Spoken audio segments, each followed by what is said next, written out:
Hello student, कैसे हैं आप सब। एक बार पुनः सी कोचिंग क्लासेस पर स्वागत है। उम्मीद करता हूं आप सब अच्छे होंगे, मस्त होंगे, बेहतर होंगे, आपकी पढ़ाई बेहतर चल रही होगी। क्लास 12 फिजिक्स एनसीईआरटी में चैप्टर 3 स्टार्ट है, जिस चैप्टर का नाम है विद्युत धारा, करंट, इलेक्ट्रिसिटी। इसके पहले जो भी हमने वीडियोज प्रोवाइड किए वो प्लेलिस्ट में मिल जाएगा। प्लीज आप लोग प्लेलिस्ट में जाइए, अच्छे से तैयारी करिए।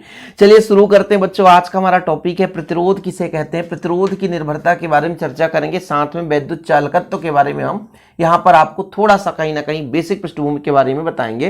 तो चलिए शुरू करते हैं। इसके लिए हमको ओम का नियम देखना पड़ेगा बच्चों। ओम के ही नियम से हम यहां से प्रतिरोध का फार्मूला निकालते हैं। ओम का नियम इसके पहले हमने आपको कराया है, आप लोग देख लेना, प्लेलिस्ट में क्रम से मिल जाएंगे वीडियोज, बिल्कुल चिंता करने की जरूरत नहीं है। ओम का नियम क्या है? जॉर्ज साइमन ओम ने बताया भाई साहब कि यदि हमारे पास कोई चालक तार है, ये हमारे पास एक चालक है और इन चालक के सिरों के बीच हमने क्या लगाया? विभवांतर लगाया। जैसे यहाँ पर पॉजिटिव टर्मिनल और नेगेटिव यहाँ पर, और यहाँ पर एक कुंजी लगाकर इसको हमने जोड़ दिया। तो बच्चों इसमें क्या होता है? जैसे हमने इसमें विभवांतर लगाया, विभवांतर का मतलब सबको पता होगा, आवेश को ले जाने में किया गया कार्य। जैसे ही प्लस हो गया तो यहाँ से यहाँ तक आवेश जा रहा है तो कार्य हो रहा है, यहाँ से यहाँ तक आवेश जा रहा है तो कार्य हो रहा है। यहाँ पर अधिक विभवांतर, यहाँ पे कम विभवांतर है, तो हमेशा जो है आवेश अधिक विभवांतर से कम विभवांतर की ओर चलने लगेगा। इलेक्ट्रिक फील्ड जनरेट हो जाएगा E, और बच्चों इलेक्ट्रिक फील्ड के विपरीत में इलेक्ट्रॉन इधर चलना शुरू कर देंगे।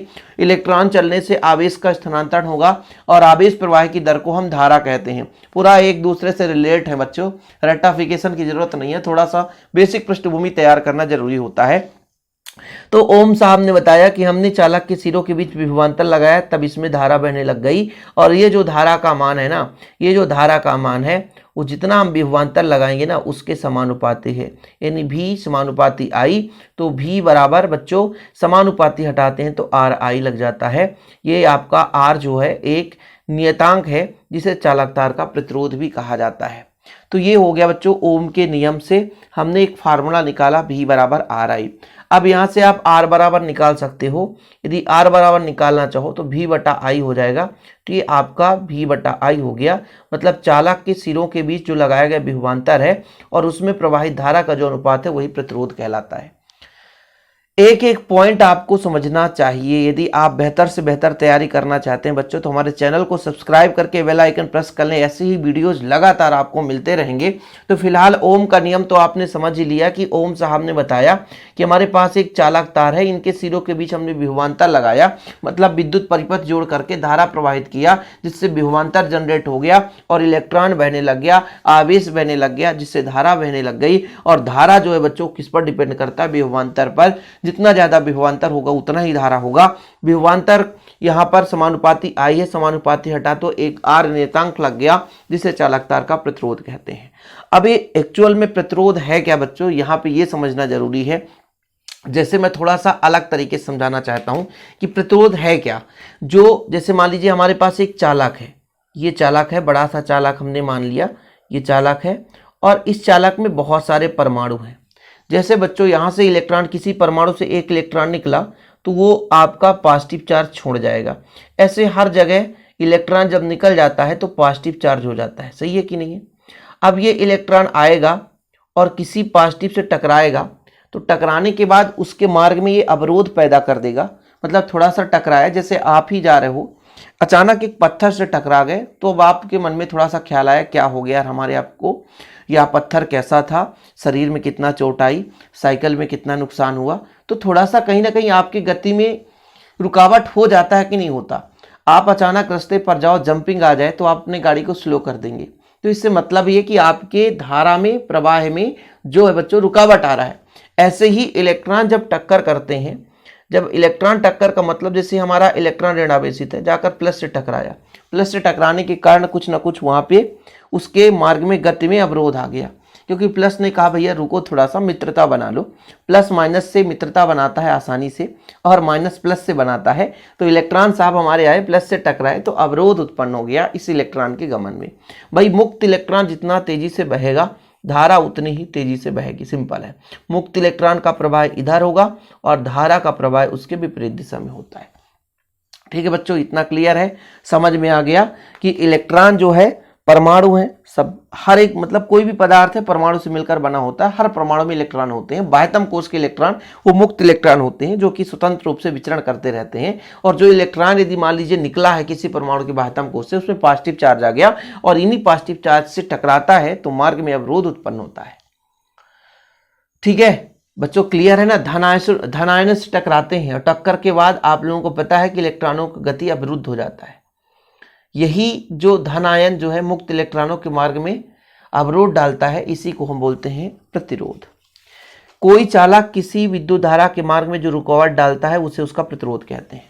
सिंपल है, परिभाषा तो एक लाइन में कोई रट्टाफिकेशन करना चाहे, लेकिन इसका रीजन समझाना जरूरी है। रीजन यदि आपको क्लियर हो गया तो समझ में आ जाएगा। और जो चालक डालता है उसे प्रतिरोधक कहते हैं। डाले गए अवरोध को हम प्रतिरोध कहेंगे कि रुकावट हो गया तो वो प्रतिरोध कहलाया, लेकिन जिसके द्वारा अवरोध डाला गया, रुकावट डाला गया, उसे प्रतिरोधक कहते हैं। जैसा कि आप लोगों को पता है कि हमने आपको बताया किसी चालक का प्रतिरोध लगाए गए विभवांतर और उसमें बहने वाली धारा के अनुपात के बराबर होता है। तो ये चीज आप लोगों ने समझ लिया। ठीक है, एक एक पॉइंट आप लोग क्लियर करोगे, बिल्कुल निश्चिंत होकर के बस पढ़ाई करते जाओ बच्चों। ठीक है, कोई दिक्कत तो नहीं है, चीजें क्लियर है, आगे चले। ठीक, तो जैसा कि हमने आपको बताया कि भाई आर बराबर क्या होता है, भी बटा आई। इससे एक फार्मूला जनरेट करेंगे, लेकिन फिलहाल यहां पर एसआई मात्रक प्रतिरोध का आप लोग लिख लेना ओम, जिसे आप लोग नोट कर लेना। इसका संकेत इस प्रकार से, ये ओम है, एसआई मात्रक ओम है। अब देखो बच्चों, यदि मान लीजिए चालक के सिरों पर लगाया गया जो विभवांतर वो 1 वोल्ट हो और जिससे उसमें प्रवाहित धारा 1 एम्पियर हो, तो 1 से 1 कटेगा तो आपका प्रतिरोध 1 ओम के बराबर आ जाएगा। कभी कभी 1 ओम की परिभाषा पूछ दी जाती है। यदि किसी चालक के सिरों के बीच 1 वोल्ट का विभवांतर लगाने से उसमें बहने वाली धारा 1 एम्पियर हो तो उस चालक का प्रतिरोध 1 ओम होता है। ठीक है, ध्यान रखिएगा, अच्छे से समझिएगा, तभी क्लियर होगा। रट्टाफिकेशन से काम नहीं होने वाला कि भाई साहब मैंने कहा कि यदि किसी चालक के सिरों के बीच, ये हमारा चालक था बच्चों, अब आपको हमने बताया था, चालक के सिरों के बीच 1 वोल्ट का विभवांतर हमने लगा दिया और उसमें बहने वाली धारा जब 1 एम्पियर हो जाए तो उस चालक का प्रतिरोध 1 ओम के बराबर होता है। तो ये आप लोग लिखेंगे कि यदि V बराबर 1 वोल्ट हो और I बराबर 1 एम्पियर तो R का मान 1 ओम हो जाता है। यदि चालक के सिरों के मध्य 1 वोल्ट का विभवांतर लगाने पर उसमें बहने वाली धारा का मान 1 एम्पियर हो तो चालक का प्रतिरोध 1 ओम के बराबर होता है। यदि 1 किलो ओम आपसे पूछ दिया जाए कितना ओम होता है तो 10⁻³ ओम। यदि 1 मेगा ओम आपसे पूछ दिया जाए 10�6 ओम के बराबर होता है।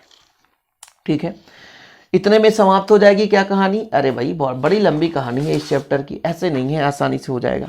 इसका अब आपको क्या निकालना है? बिमी सूत्र। बिमी सूत्र हम बिल्कुल बहुत ही कम समय में निकालने की कोशिश करेंगे। देखिएगा, बिमी सूत्र बिल्कुल बारीक से निकालें, या तो डायरेक्ट हम बच्चों आपसे कहते हैं कि बिमी सूत्र इसके मात्रक से निकाल दो। मात्रक कैसे?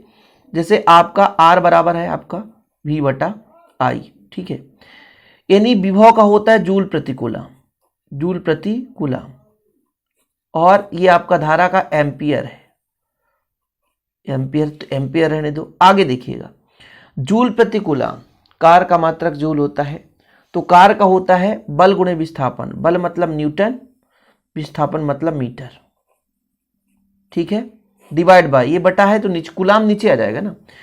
आवेश का मात्रक कूलम, तो आवेश का होता है धारा गुणे समय, धारा का मतलब एम्पियर और समय का सेकंड, ठीक है, और 1 एम्पियर ऑलरेडी है।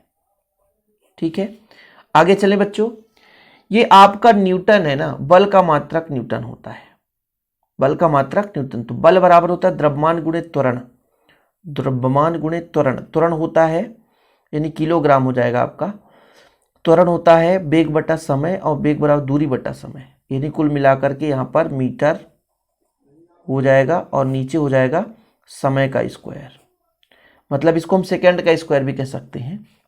एम्पियर से एम्पियर तो एम्पियर का स्क्वायर, और ये सेकंड है तो सेकंड रहने दो, और बच्चों ये मीटर ऑलरेडी एक और था तो मीटर रहने दो।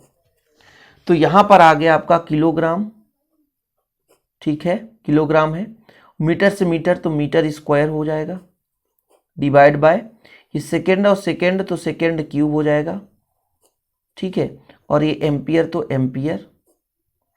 एम्पियर का स्क्वायर हो जाएगा। ये आपका मात्रक है।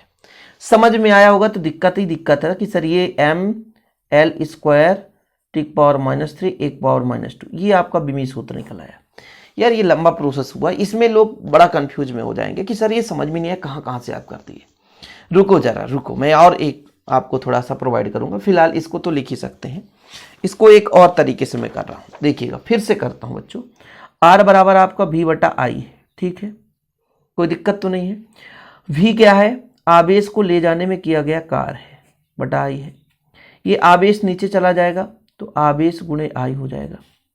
ये आपका w कार्य है, कार्य का होता है बल गुणे विस्थापन, बल गुणे विस्थापन। विस्थापन को हम r से कर सकते हैं, दूरी है, ठीक है, बल गुणे विस्थापन। और ये आपका आवेश धारा गुणे समय, धारा मतलब i गुणे समय आपका t, और ये आपका i ऑलरेडी है। बल बराबर होता है द्रव्यमान गुणे त्वरण, द्रव्यमान गुणे त्वरण। बल बराबर क्या होता है, द्रव्यमान गुणे त्वरण। द्रव्यमान को हम m से दर्शाते हैं, त्वरण को स्मॉल a से दर्शाते हैं। डिस्टेंस दूरी है, दूरी को हम m से दर्शा सकते हैं, मीटर हो गया। और आपका धारा का धारा से धारा स्क्वायर, और टाइम का तो t ही रहने दो। फिर बच्चों आपका m है, और यहाँ पर त्वरण का क्या होता है, वेग बटा समय, वेग बटा समय। तो एक समय आ गया तो स्क्वायर हो गया, m रहने दो। फिर आपका m रहने दो। फिर आपका बच्चों यहाँ से आएगा, वेग का होता है दूरी बटा समय, तो एक दूरी का फिर से तो मीटर स्क्वायर हो जाएगा, 1 मीटर पहले से था। यहाँ पे बच्चों आपका i स्क्वायर था, दूरी बटा समय, तो एक और समय आएगा तो टाइम का ये क्यूब हो गया। यानी इसको यदि हम आपसे कह दें कि इसका बिमी सूत्र, यदि मात्रा की बात करें तो ये आपका किलोग्राम है द्रव्यमान, और ये मीटर स्क्वायर है, डिवाइड बाय एम्पियर स्क्वायर और सेकंड का क्यूब। ये आपका मात्रक हो गया। बिमी सूत्र द्रव्यमान m, l का स्क्वायर, t का पावर नीचे है तो ऊपर जाएगा तो माइनस, और 1 पावर -2। ये लो, दोनों मेथड से कर सकते हैं। ये मैंने आपको जो समझाया उसके हिसाब से लिख सकते हैं। और यदि आप हिंदी से लिखना चाहते हैं तो भाई साहब ये आपको पूरा लिख के प्रोवाइड किया जाता है, बिल्कुल निश्चिंत रहें। जूल प्रति कूलाम हो गया, जूल का न्यूटन मीटर, ठीक है। इसके बाद बल का हमने मात्रक लिख दिया, बल का ये मात्रक है किलोग्राम मीटर प्रति सेकंड स्क्वायर, ये मीटर है, ये ऑलरेडी पूरा बिमी सूत्र निकाल सकते हैं। अब बच्चों प्रतिरोध की निर्भरता, प्रतिरोध की निर्भरता के लिए हमको ओम के नियम पे ही जाना पड़ेगा। यदि ओम का नियम क्लियर है तभी आप प्रतिरोध की निर्भरता समझ पाएंगे। जैसा कि ओम का नियम जब आप निकालते हैं तो R बराबर निकल कर आता है, या तो आपके पास यहाँ पर बच्चों ml होगा, ml upon n square a tau होता है, या ऐसा भी रहता है, परेशान मत होना, कभी कभी 2 ml रहता है तो लोग कंफ्यूज हो जाते हैं, NE स्क्वायर a टाउ, कि सर आपके बुक में कुछ और दिया है, हमारे बुक में कुछ और दिया है, तो आप परेशान बिल्कुल नहीं होंगे। अब इन पर आप देखो किन किन कारकों पर निर्भर करेगा। तो ये लंबाई है ना बच्चों, तो लंबाई के समानुपाती होगा सीधा। यदि लंबाई अधिक होगा, कोई चालक तार लंबा है तो उसका प्रतिरोध अधिक हो जाएगा। अब आप दूसरे नंबर पर देखो, यहाँ पर A क्षेत्रफल पर, क्षेत्रफल के व्युत्क्रमानुपाती है, मतलब क्षेत्रफल बढ़ा दिया जाए, यानी चालक तार की मोटाई बढ़ा दी जाए तो प्रतिरोध कम हो जाएगा। उल्टा है ना, ध्यान रखो यहाँ पे, ठीक है। Number of electron, number of electron के व्युत्क्रमानुपाती होता है, यदि मुक्त इलेक्ट्रॉन ज्यादा है तो प्रतिरोध कम होगा, सिंपल है। प्रकृति के ऊपर ना, यानी जिसे बोलते हैं ना कि चालक पदार्थ की प्रकृति कैसी है, प्रकृति है उसमें मुक्त इलेक्ट्रॉनों की संख्या अधिक है, तो मुक्त इलेक्ट्रॉनों की संख्या अधिक होने के कारण प्रतिरोध कम होगा। देखो जो नीचे है ना सीधा उल्टा है बच्चों। इसके बाद ताप पर हम जिसे बोलते हैं यहाँ पर श्रांतिकाल, तापमान बढ़ाते हैं तो श्रांतिकाल क्या होता है, कम होता है। श्रांतिकाल कम होगा यदि टाउ तो प्रतिरोध अधिक होगा, श्रांतिकाल अधिक हो जाएगा तो फिर आर का मान कम हो जाएगा। ये निर्भरता है, एग्जाम में बहुत ही कम बार पूछा गया है, लेकिन आप लोगों से बनना चाहिए किन किन कारकों पर निर्भर करता है। तो लंबाई के समानुपाती, यदि चालक तार लंबा है, इसलिए बोलते हैं कि यदि लंबा चालक तार है उसका प्रतिरोध अधिक हो जाएगा। यदि आपके पास एक छोटा सा बैटरी है और बहुत लंबे दूर पर यदि आप उसको एक बल्ब जलाएं तो वो कम मतलब समय तक जलेगा, प्रतिरोध ज़्यादा होगा, आसानी से उसका बैटरी लो हो जाएगा। लेकिन बच्चों यदि आप बैटरी के पास में ही चालक तार छोटा सा लगा करके यदि आप बल्ब जलाएं थोड़ा सा समय ज़्यादा चलेगा, ठीक है। तो ये प्रतिरोध लंबाई बढ़ाने से प्रतिरोध बढ़ता है, यानी लंबाई के समानुपाती होता है। यानी किसी चालक तार का यदि लंबाई बढ़ा दिया जाए तो फिर प्रतिरोध आपका बढ़ जाएगा। क्षेत्रफल पर यानी चालक तार की मोटाई बढ़ा दी जाए, क्षेत्रफल बढ़ाने से प्रतिरोध कम होता है, धारा ज्यादा बहती है। प्रकृति कैसी है, यदि मुक्त इलेक्ट्रॉनों की संख्या अधिक है तो फिर प्रतिरोध कम होगा, धारा अधिक बहेगा। इसी प्रकार ताप पर यानी विश्रांति काल पर डिपेंड करता है, यानी किसी चालक का प्रतिरोध मुक्त इलेक्ट्रॉनों के विश्रांति काल के व्युत्क्रमानुपाती होता है। ताप बढ़ाने पर इलेक्ट्रॉन की गति बढ़ती है, सिंपल है। देखो ताप का मतलब ये होता है, ताप यदि हम बढ़ाते हैं तो इलेक्ट्रॉनों की गति बढ़ती है, जिससे इलेक्ट्रॉनों के दो क्रमागत टक्कर के बीच समय का मान कम हो जाता है। ताप बढ़ाएंगे तो समय का मान कम हो जाएगा और प्रतिरोध अधिक हो जाएगा। ठीक है, तो ताप बढ़ाने पर चालक तार का प्रतिरोध क्या होता है, बढ़ जाता है। ताप बढ़ाएंगे तो मैंने कहा कि इलेक्ट्रॉनों की गति बढ़ जाएगी, क्रमागत टक्करों के बीच लगे समय यानी विश्रांति काल का मान कम हो जाएगा। भाई इलेक्ट्रॉन ज़्यादा गति करेंगे तो टक्कर जल्दी जल्दी होगा तो समय कम हो जाएगा, जिससे प्रतिरोध का मान बढ़ जाता है। ताप बढ़ाने से इसलिए कहते हैं चालक का प्रतिरोध बढ़ जाता है। ठीक है, चलो क्लियर है। तो ये निर्भरता आप लोगों को लिखना है, स्क्रीनशॉट ले लेना बच्चों। ठीक है, ये आप स्क्रीनशॉट ले लें, कोई दिक्कत नहीं है, निर्भरता से स्क्रीनशॉट लें। ये लो, हम आप लोगों को बेहतर रूप से स्क्रीनशॉट लेने का समय देते हैं, अवसर देते हैं। आप लोगों से बस यही गुजारिश है कि आप लोग बेहतर तैयारी करते चलें।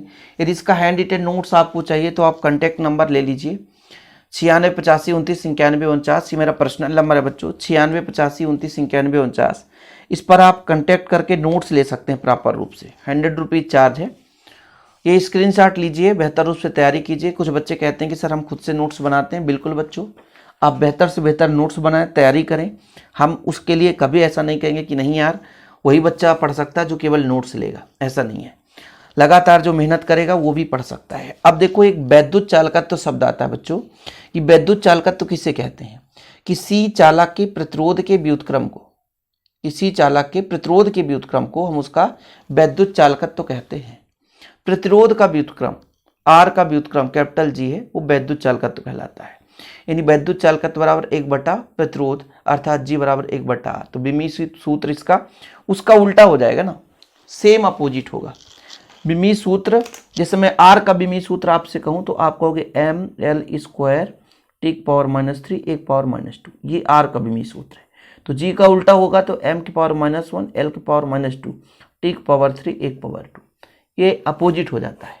ठीक है, यदि इसका मात्रक ओम है तो इसका हो जाएगा ओम इनवर्स हो जाएगा। क्या हो जाएगा बच्चों? ओम इनवर्स हो जाएगा। ये चीजें हैं। तो इस प्रकार से वैद्युत चालकत्व की भी परिभाषा आप लोग तैयार कर लें। तो आज हमारा टास्क ही था 2 चीजों पर, एक तो प्रतिरोध पर और दूसरा विद्युत चालकत्व पर। वैद्युत चालकत्व, विद्युत चालकत्व, विद्युत चालकता अलग अलग है और चालकत्व अलग है, इसलिए दोनों चीजों पर आप लोग थोड़ा सा संयम बनाकर पढ़िएगा। तो फिलहाल इतना ही। आगे का वीडियो भी आपको प्लेलिस्ट में मिलता रहेगा। नोट्स नहीं लिए तो कांटेक्ट नंबर मैंने बता ही दिया है 9685299149।